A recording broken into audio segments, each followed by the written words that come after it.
Hello बच्चों, let's see this question. The question says read the following extracts and answer the questions that follow in 1 or 2 lines each. Question में हमसे ये बोला जा रहा है कि नीचे दिए गए एक्सट्रैक्ट को पढ़ें और उसके क्वेश्चन को आंसर करें 1 से 2 लाइन में. The extract is Belinda giggled till she shook the house and Blink said weep, which is giggling for a mouse. Ink and Mustard rudely asked his age when Custard cried for a nice safe cage. तो यहाँ पे बोला जा रहा है कि Belinda तब तक हंसती रही और इतनी तेज हंसने लग गई मानो ऐसा लगा कि जिस व्हाइट हाउस में वो रह रहे हैं वो पूरा हिलने लगा हो, और जो ब्लिंक था वो माउस वो वीक करने लगा. मतलब कि वो जब माउस गिगल करते हैं, हंसते हैं, तो उसको वीक बोलते हैं. और इंक और मस्टर्ड जो है वो बहुत ही रूडली कस्टर्ड से उसकी एज पूछने लग गए, जब कस्टर्ड बच्चों की तरह एकदम रोते हुए नाइस और सेफ केज की डिमांड कर रहा था. Here the key concept is the dragon was asked his age rudely. Dragon से उसकी एज को बहुत ही रूडली पूछा गया. Question number A.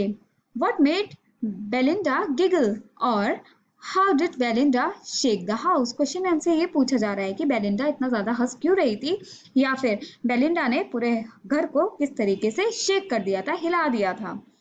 Solution. Belinda enjoyed making fun of Dragon.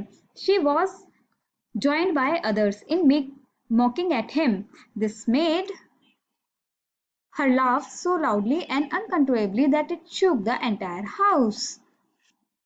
तो बेलिंडा जो है वो ड्रैगन का ज्यादातर मजाक उड़ाती थी और इस चीज को एंजॉय करती थी, जिसमें कि जो दूसरे पेट्स थे वो भी बेलिंडा का साथ देते थे. और यही वो चीज है जिसकी वजह से बेलिंडा बहुत तेज तेज और एकदम अनकंट्रोलेबली हंसने लग गई, मानो कि व्हाइट हाउस पूरा हिल गया हो. Question B. What did Blink say and what did he mean? मतलब ब्लिंक ने क्या कहा और उसका क्या मतलब था. Solution. Blink joined Belinda in giggling, but it being a mouse giggled in a different way. He said weak, which is an onomatopoeic expression of giggling of the mouse. तो बच्चों, ब्लिंक जो है उसने बेलिंडा को हंसने में join कर लिया था. वो दोनों लोग एक साथ इकट्ठे होकर खूब हंस रहे थे, लेकिन वो जब उसकी गिगलिंग शुरू हुई एकदम अलग तरीके से, तब उसने कहा वीक, जो कि एक ओनोमेटोपोeic एक्सप्रेशन है माउस के हंसने का. Question number C. Who were Ink and Mustard? Why was it rude on their part to ask Custard his age? Question में हमसे ये पूछा जा रहा है कि इंक और मस्टर्ड कौन थे और ये उनके लिए इतना रूड क्यों था कि उन्होंने कस्टर्ड को उसकी एज पूछी. Solution. Ink was Belinda's pet kitten and Mustard was her little pet dog. It was rude on their part to ask Custard's age, as it was obvious that they looked upon his request for a safe cage as a very childish one and wanted to tell him that he was not a baby to be scared and demand a safe comfortable cage. तो बच्चों, ink जो है वो Belinda का पेट था, छोटा सा, जो कि किटन था, और जो मस्टर्ड है वो उसका छोटा सा पेट था, डॉगी. ये बहुत ही ज्यादा रूड था कि उन लोगों ने कस्टर्ड की एज को इतना रूडली पूछा, क्योंकि ऑब्वियसली उन्होंने क्या किया ना कि ड्रैगन की जो एक इच्छा थी, रिक्वेस्ट थी, उसको देखा, उसको सुना कि उसको एक सेफ केज चाहिए, और वो एकदम ही बहुत ही चाइल्डिश रिक्वेस्ट थी. तो वो लोग ड्रैगन को ये बताना चाहते थे अपनी इस एज वाली बात को बोलकर कि तुम एक बेबी नहीं हो जो किसी भी चीज से डरोगे और एक सेफ कंफर्टेबल केज की मांग करोगे. Question number D.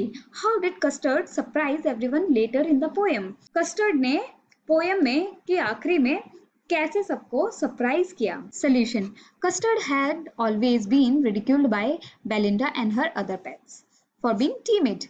He was given the name Custard because of his cowardice only. He wanted only a nice safe cage, but his brave encounter with the pirate surprised everyone, whereas Belinda and other pets were terrified by ferocious pirate. Custard single-handedly attacked him and ate him up. This left Belinda and other pets utterly surprised. तो बच्चों, custard जो है वो हमेशा ही ridicule, मतलब उसका हमेशा ही मजाक उड़ाया जाता था बेलिंडा और दूसरे पेट्स के वजह से, क्योंकि वो बहुत ही डरपोक किस्म का जानवर था, लेकिन उसको ये जो नाम दिया गया था वो भी उसकी डरपोक होने की क्वालिटी की वजह से ही दिया गया। और उसको सिर्फ एक नाइस और सेफ केज चाहिए था, लेकिन उसका ब्रेव एनकाउंटर, मतलब उसका जो ब्रेव फेस है वो तब निकल कर आया सामने, तब पायरेट वाला सीन हुआ, पायरेट वाला इंसिडेंट हुआ, और उसने सबको सरप्राइज कर कर रख दिया। जहां पर बेलिंडा और उसके जो दूसरे पेट्स हैं वो लोग सब डर गए थे उस भयानक पायरेट से।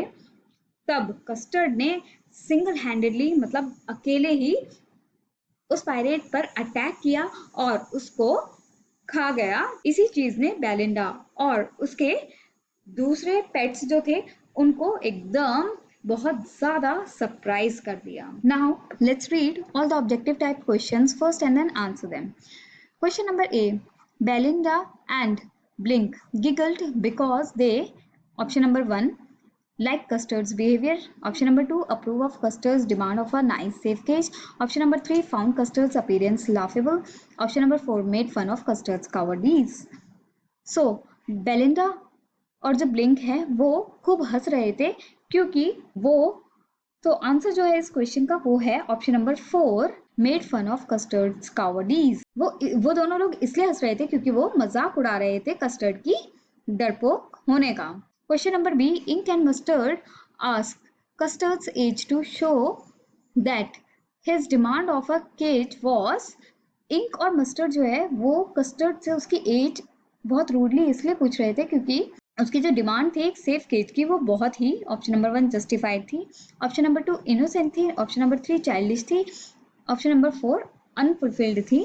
सो answer to this question is option number 3, that is childish. बहुत ही चाइल्डिश थी। Question C, the poetic device used in the first line is, first line में जो पोएटिक डिवाइस यूज किया गया है वो है exaggeration. Question number D, the rhyme scheme of the stanza is, जो राइमिंग स्कीम है इस पूरे स्टैंजा की वो क्या है, वो है A A B B. So here are the answer to the objective type questions all together are, question number A, option number 4, that is made fun of Custard's cowardice. Question number B, option 3, childish. Question number C, exaggeration. Question number D, AABB. I hope you understood it well. Best of luck. Thank you.